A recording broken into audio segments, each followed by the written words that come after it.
A floresta se estendia à frente como um vasto mar verde, sua densa copa abafando a luz do sol e tornando o ar pesado e úmido. O som constante dos passos sobre folhas secas e galhos quebrando fazia parte da rotina da expedição. Mas, naquele terceiro dia, algo estava diferente. A vegetação, antes comum e familiar para os biólogos, começava a mudar sutilmente, como se o tempo ali tivesse sido esquecido. O grupo avançava com cautela pela trilha estreita, ladeada por rochas cobertas de limo espesso e musgo, que escorregava sob seus pés a cada passo. Júlia, a guia local, liderava com um olhar atento, seus sentidos aguçados pelo silêncio anormal da floresta. Nenhum canto de pássaro, nenhum zumbido familiar de insetos. Apenas um silêncio inquietante, quebrado por um zumbido sutil e constante, como um sussurro vindo das entranhas da terra. Quando finalmente alcançaram a descida abrupta, uma espécie de garganta natural entre as rochas, o ar ficou mais frio e pesado, carregado por um aroma terroso e desconhecido, uma mistura de folhas em decomposição e algo mais metálico, quase como sangue velho. A luz do sol mal penetrava aquele vale estreito, onde a vegetação era espessa, com árvores retorcidas e plantas de formas estranhas, suas folhas brilhando com uma leve fosforescência verde. O biólogo Marco se agachou perto do solo, sentindo a vibração quase imperceptível que parecia emanar do solo úmido. "Vocês sentem isso?" perguntou, olhando para os colegas.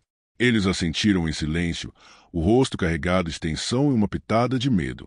Era como se a própria terra estivesse viva, pulsando sob seus pés. Júlia apontou para uma trilha de pegadas profundas que desapareciam na vegetação densa. "Isso não é animal comum", sussurrou, com a voz baixa. O grupo seguiu a trilha, cada passo trazendo um peso crescente no peito, uma mistura de fascínio e apreensão que dificultava a respiração.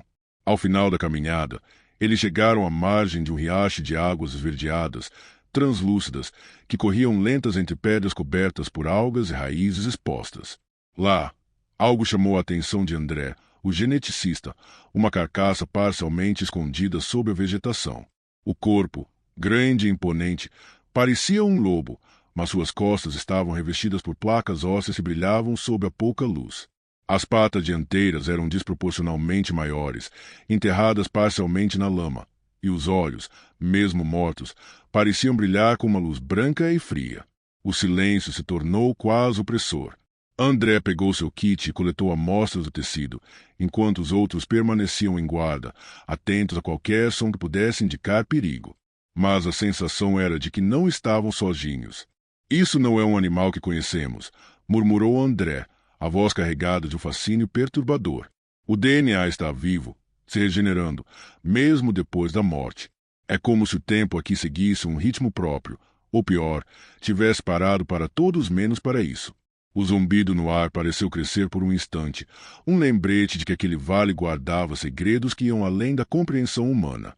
O grupo trocou olhares, conscientes de que haviam cruzado uma fronteira perigosa, onde a ciência encontraria algo que talvez não devesse ser tocado. O crepúsculo se aproximava, e a floresta parecia se fechar ao redor deles, como se os engolisse lentamente. O medo começava a se instalar, uma semente plantada na alma, crescendo a cada segundo. A noite caiu rápida, como um manto denso e escuro envolvendo o vale esquecido. As lanternas da equipe lançavam feixes trêmulos pelas árvores, enquanto os sons habituais da floresta permaneciam ausentes, substituídos por um silêncio pesado e estranho. Até o zumbido sutil que antes preenchia o ar parecia ter cessado, como se o próprio ambiente prendesse a respiração, esperando por algo. No acampamento improvisado às margens do riacho esverdeado, o grupo tentava se recompor. André, com os olhos fixos no material coletado, mexia cuidadosamente nos tubos de ensaio, seus dedos trêmulos não só pelo cansaço, mas pelo peso da descoberta. Aquele corpo estranho não pertencia a nenhuma espécie conhecida. Era uma anomalia biológica que desafiava toda lógica.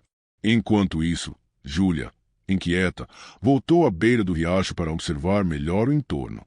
A luz fraca da lua refletia na água, criando sombras ondulantes que pareciam se mover com vida própria.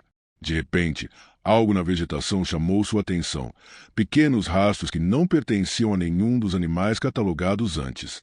Eles seguiam em direção a uma área mais fechada, onde árvores tortas se entrelaçavam formando uma barreira quase impenetrável. Ela chamou os outros e juntos seguiram o caminho. O ar ficava mais frio a cada passo, um frio que parecia penetrar até os ossos. O zumbido sutil reapareceu, mais intenso e agora acompanhado por um cheiro estranho, uma mistura de ozônio e algo orgânico, quase ácido. Quando alcançaram o ponto, encontraram marcas profundas na terra, como se algo enorme tivesse escavado ou arrastado algo ali recentemente. A vegetação estava esmagada, árvores pequenas quebradas e o silêncio, agora, era absoluto. Marco se aproximou de um arbusto e afastou os galhos. Atrás dele, reluziam olhos completamente brancos, fixos e sem vida, mas ainda assim, despertando um medo primal. Os olhos não piscavam, não se moviam, apenas encaravam. O geneticista, analisando as amostras, percebeu um detalhe ainda mais perturbador. O tecido daquela criatura estava em constante mutação, algo vivo e em transformação perpétua, ignorando as leis naturais da genética. O DNA parecia reescrever a si mesmo, como se estivesse tentando evoluir dentro de um ambiente isolado, desconectado do mundo exterior. A tensão aumentava. Júlia sentia o peso do olhar invisível de algo que os observava além das sombras. Os sentidos se aguçavam. Cada ruído mínimo fazia o coração disparar. Cada sombra parecia esconder algo que se movia rapidamente. No silêncio da noite, quando todos tentavam processar o que haviam encontrado, o som de um galho quebrando a distância fez todos congelarem. O olhar da guia buscava na escuridão, tentando localizar a origem daquele ruído. Era o primeiro sinal do perigo real que espreitava ali, uma ameaça que não apenas caçava o corpo, mas também a mente, um ser que se alimentava do medo e da incerteza. Eles ainda não sabiam quão profundo estavam prestes a afundar naquele pesadelo. A madrugada chegou envolta em uma névoa densa que se espalhava pelo vale, tornando tudo cinza e indistinto. O acampamento, antes um ponto seguro, agora parecia um palco silencioso para algo oculto e iminente.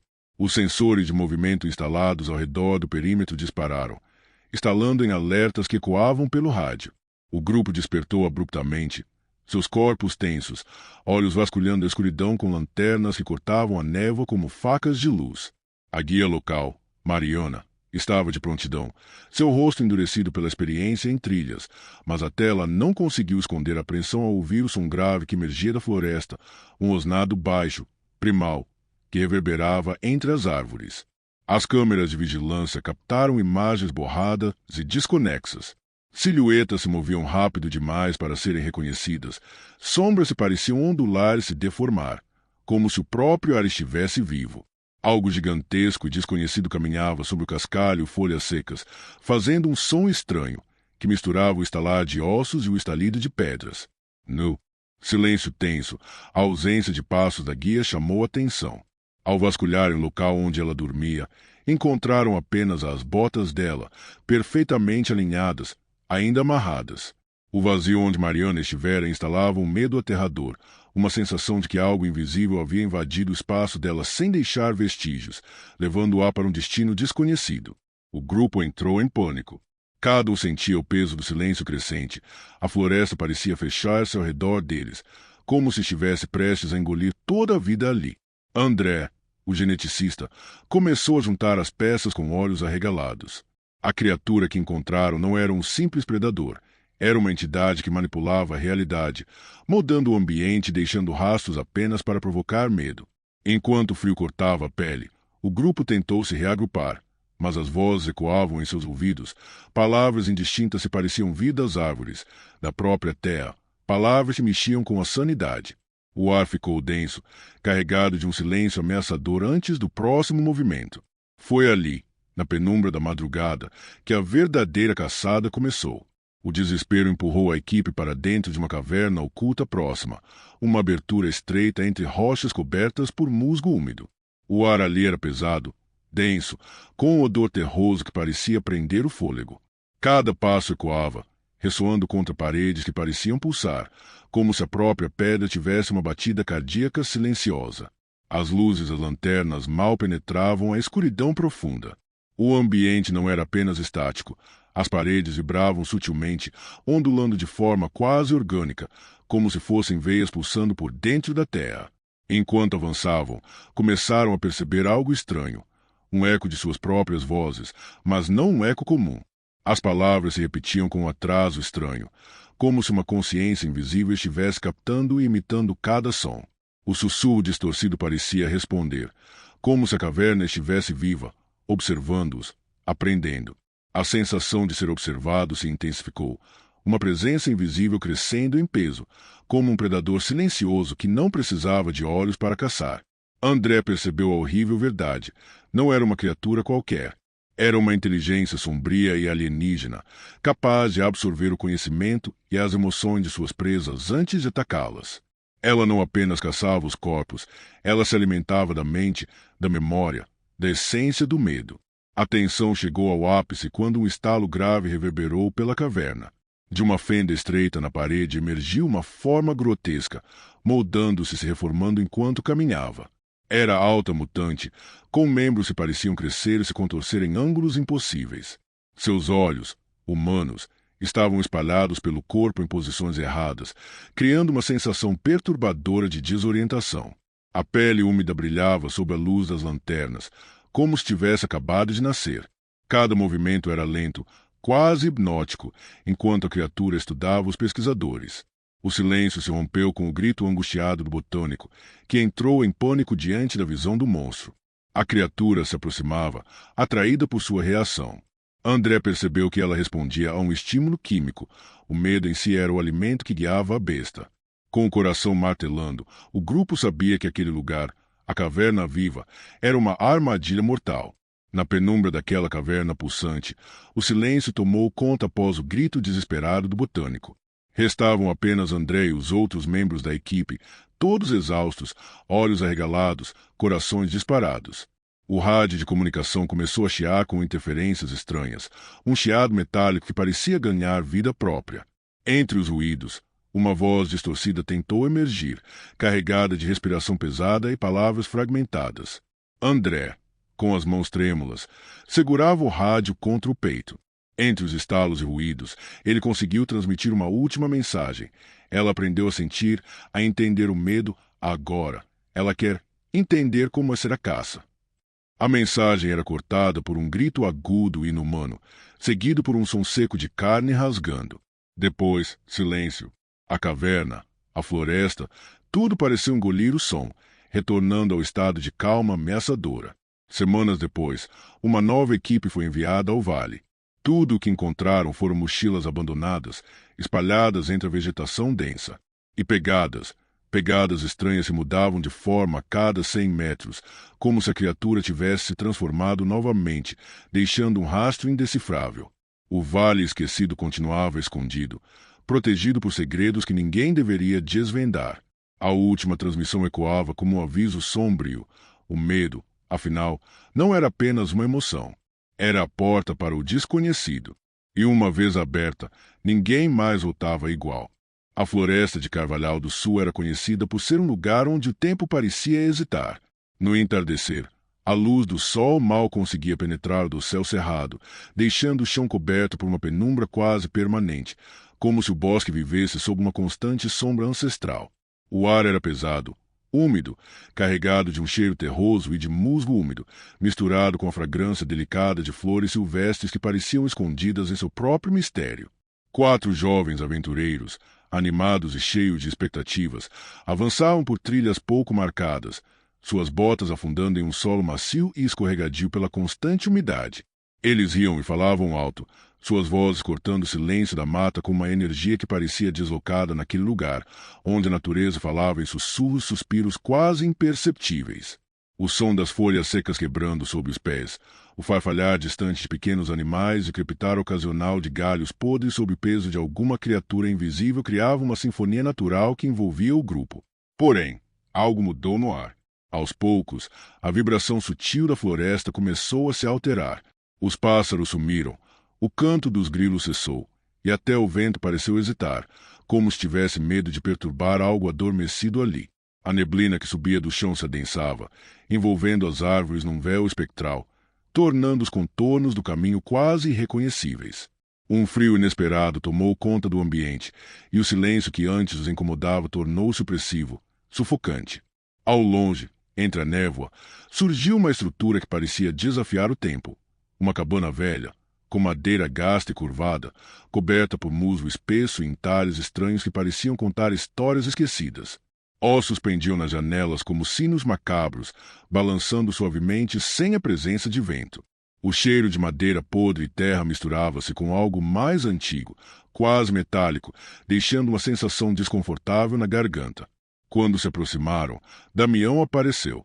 Seu corpo franzino parecia feito de sombras, e seus olhos cegos refletiam uma escuridão profunda, como se estivessem ausentes, mas ainda assim, ele via tudo ao seu redor.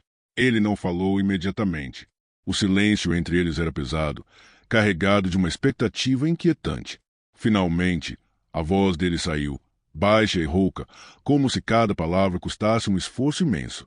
Vocês não sabem o que despertaram, disse Damião, com um tom que não admitia contestação. O guardião não é apenas uma lenda. Ele existe, e mesmo dormindo, mantém seus olhos abertos. Os jovens riram, menos por desprezo e mais para mascarar o medo crescente que começava a se enraizar em seus corações. Eles chamaram Damião de louco, de ator contratado para assustar turistas incautos, e prometeram provar que tudo não passava de superstição. Mas ao se afastarem, o vento carregou um sussurro que parecia vir das raízes da terra, uma promessa silenciosa de que o guardião os observaria, atento, aguardando o momento certo para se mostrar. A noite caiu rápido na floresta de Carvalhal do Sul, engolindo o acampamento em sombras densas e um silêncio pesado, quase palpável. As árvores pareciam se fechar em torno dos jovens, como se quisessem protegê-los ou aprisioná-los naquele lugar esquecido pelo tempo. O fogo da fogueira tremeluzia, lançando chamas vacilantes que mal conseguiam romper a escuridão, enquanto a neblina rastejava pelo solo, envolvendo as pernas dos aventureiros como dedos invisíveis. De repente, uma presença se materializou do nada. Era Damião, o eremita cego, movendo-se com uma precisão que parecia desafiar seus olhos vazios. Sem uma palavra, ele se sentou ao lado da fogueira, e o calor não conseguiu afastar o calafrio que tomou conta do grupo. Sua voz emergiu, baixa e firme, como se carregasse o peso de séculos de segredos e advertências. O guardião não enxerga como nós. Ele não precisa de olhos para sentir sua presença. Ele percebe o toque, o cheiro, a vibração no ar. Ele sente cada passo que vocês dão. E agora, ele sabe que vocês estão aqui. Damião então listou as 3 regras, não como sugestões, mas como ordens gravadas em uma lei invisível, a única chance dos jovens evitarem um destino sombrio. Não cortem nenhuma árvore, disse, os olhos sem pupilas voltados para a escuridão além do fogo, como se vissem algo que os outros não podiam. Não façam fogo com madeira caída, alertou, a voz endurecendo como se cada palavra fosse um aviso final. E nunca, jamais, olhem para os olhos nas pedras. Sua última frase foi um sussurro carregado de medo e respeito. Os jovens trocaram olhares incrédulos. Um deles, cheio de arrogância juvenil, riu e apontou a câmera para Damião, zombando da sua seriedade. Aquele momento, tão frágil e carregado de tensão, foi quebrado pelo som de sua risada desdenhosa, que se perdeu na floresta como um eco que não deveria ter sido solto. Enquanto as chamas da fogueira crepitavam, algo na mata pareceu se mexer. Um silêncio mais profundo caiu, interrompido apenas por um sussurro distante, quase inaudível, como se a própria floresta respondesse à quebra do pacto invisível. A noite se tornou longa, carregada de olhos invisíveis que os observavam, e de uma presença crescente que fazia a pele formigar e o coração acelerar, como se algo estivesse apenas esperando o momento certo para agir. O segundo dia na floresta começou com uma névoa espessa envolvendo o acampamento, tornando o mundo ao redor cinza e indistinto, como se o tempo estivesse se dissolvendo lentamente. O ar estava pesado, úmido, carregado de um cheiro terroso que parecia se infiltrar nos pulmões, dificultando a respiração. Apesar do aviso claro de Damião, a inquietação e o ceticismo começaram a corroer a cautela dos jovens. Em busca de conforto, um deles decidiu cortar um pequeno galho para improvisar tochas, uma escolha simples, porém fatal. Assim que o galho caiu com um estalo seco, um silêncio sepulcral tomou conta da floresta. Os pássaros cessaram seu canto, os insetos desapareceram, e até mesmo o vento pareceu estagnar. O mundo se tornou imóvel, como se segurasse a respiração. A noite chegou pesada e silenciosa, como um manto escuro que os envolvia por completo. Dentro das barracas, cada ruído parecia amplificado. O farfalhar da lona, o sussurrar do vento entre as folhas, o bater irregular do coração. Então, vieram os passos, pesados, lentos, sem o estalo típico de galhos quebrados sob os pés. Passos que deslizavam pelo chão da floresta como sombras escuras e silenciosas. Os jovens se olharam, apreensivos, incapazes de se mover ou de falar. Um deles tentou acender uma lanterna, mas a luz tremulou e apagou. Na madrugada, o pior aconteceu. Um dos integrantes desapareceu. Ele não deixou rastros, exceto por 2 pequenas pedras negras que haviam surgido misteriosamente ao lado da barraca onde dormia.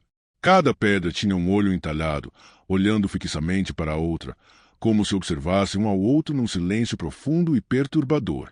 O vazio deixado pela ausência preenchia o ar com um peso sufocante, uma sensação de que algo muito errado estava acontecendo, algo além da compreensão. O restante do grupo, tomado pelo medo, tentou se convencer de que era apenas uma brincadeira de algum desconhecido, mas a inquietação tomou conta, crescendo como uma sombra que se alastrava na escuridão. O guardião não precisava de olhos para ver, mas eles sentiam, profundamente, que agora estavam na mira. Me envia à escuridão da noite na floresta parecia mais densa do que nunca, como se o próprio a tivesse engrossado e pesado, comprimindo o peito dos jovens em cada respiração. O silêncio era absoluto, quebrado apenas pelo som abafado das folhas secas sob seus pés e o ocasional estalo distante de um galho, que reverberava como um trovão em meio à vastidão da mata. Os sobreviventes se moviam com cuidado, cada passo hesitante, olhando para trás com o medo de que algo estivesse o seguindo. A trilha pela qual chegaram já não existia. Parecia ter sido engolida pela floresta, as árvores retorcidas formando barreiras naturais que mudavam sutilmente a cada momento, como se tivesse vontade própria. O vento, quando soprou, trouxe um murmúrio distante, um sussurro quase inaudível que parecia carregar uma mensagem antiga e esquecida, mas que gelava a espinha dos jovens. De repente, um deles perdeu o equilíbrio na inclinação íngreme e rolou morro abaixo, parando abruptamente diante de um círculo antigo formado por pedras grandes e arredondadas, cobertas por líquens, musgo e raízes que pareciam querer engoli-las de volta ao chão. Cada pedra tinha um olho gravado, detalhado e humano, tão realista que o brilho da lua fazia parecer que estavam molhados. Aterrorizante, os olhos começaram a se mover, piscando lentamente, como se estivessem vivos, observando, julgando. Ele tentou se levantar, mas sentiu uma força invisível, como se as raízes e a própria terra o prendessem, puxando para baixo, para dentro daquele círculo. Um frio intenso percorreu sua espinha, a pele arrepiou, e um formigamento estranho tomou conta dos seus membros. Em desespero, ele gritou, sua voz ecoando na floresta como um pedido desesperado de socorro. Suas unhas arranharam o rosto e o peito, enquanto palavras desconexas escapavam em um lamento que só lhe parecia entender. As raízes estão crescendo dentro de mim. Não posso escapar. Seus olhos, antes claros, foram escurecendo lentamente, como se a luz interior estivesse sendo sugada. Finalmente, ele caiu, inerte, com as pupilas completamente negras, um olhar vazio e aterrorizante que parecia conter a própria essência da floresta. Os 2 sobreviventes restantes correram para tentar ajudar, mas sentiram o mesmo peso invisível pressionando seus corpos e mentes. A floresta parecia fechar seu círculo sobre eles, um abraço silencioso que trazia certeza de que o guardião nunca os deixaria sair. O vento uivava através das árvores, carregando sussurros incompreensíveis do passado, enquanto a noite parecia se estender infinitamente, um presságio de que o pesadelo estava longe de acabar. O amanhecer parecia mais pesado do que nunca naquela floresta sufocante. A névoa rastejava entre as raízes retorcidas, se agarrando às folhas como um véu cinzento que não deixava a luz do sol penetrar. Damião caminhava com passos lentos, cada movimento carregado de um peso invisível, como se carregasse o silêncio de séculos. Ele seguia até o coração da mata, onde a terra respirava sob um círculo antigo de pedras cobertas por musgo e líquens. Ali, o ar estava denso, quase palpável, um pressentimento que parecia encher os pulmões de quem se aproximasse com medo ancestral. Damião se ajoelhou, sentindo o frio úmido das pedras contra a pele enrugada de suas mãos. Seu corpo, mesmo frágil, emanava uma força de resignação e entrega. Ele murmurava palavras em um dialeto esquecido, uma oração antiga para acalmar o guardião, uma criatura que não dormia mais, agora desperta pela quebra do pacto. O guardião, preso há séculos pelas raízes profundas daquela terra, não era uma simples fera. Era a personificação da própria floresta, um ser feito de sombra, pedra e uma consciência ancestral, que via tudo sem precisar de olhos. O silêncio reinou absoluto, um silêncio tão profundo que cada batida do coração de Damião parecia um trovão dentro daquele vazio. Então, como se a própria terra se abrisse para o seu chamado, um suspiro ecoou entre as árvores, um murmúrio invisível que envolveu o eremita e os remanescentes da floresta. Sem dor, sem som, Damião foi absorvido pelo chão, como se suas fibras fossem desfeitas pelas raízes e sua essência diluída na escuridão fértil daquele lugar. Ele se tornou parte do guardião, selando um novo pacto de silêncio e respeito. Dias depois, os dois jovens que restaram foram encontrados à beira da floresta, mudos e esgotados, seus corpos marcados por um medo tão profundo que a voz lhes faltava. Seus olhos permaneciam fechados, como se fossem a última linha de defesa contra o que tinham visto. Ninguém ousava perguntar sobre o que aconteceu naquela floresta, pois eles apenas escreviam, trêmulos, em folhas amassadas: ele não precisa de olhos para ver, mas se você olhar, ele nunca mais vai embora. O carvalhal do sul voltou a ficar em silêncio, uma sombra eterna pairando sobre suas árvores que, mesmo sem vento, continuavam a se mover, invisíveis aos olhos de quem não sabia onde olhar. Se você gostou do vídeo, não se esqueça de se inscrever e deixar o seu like. Sinta-se à vontade para dar novas sugestões e deixar algum relato ou história sombria nos comentários.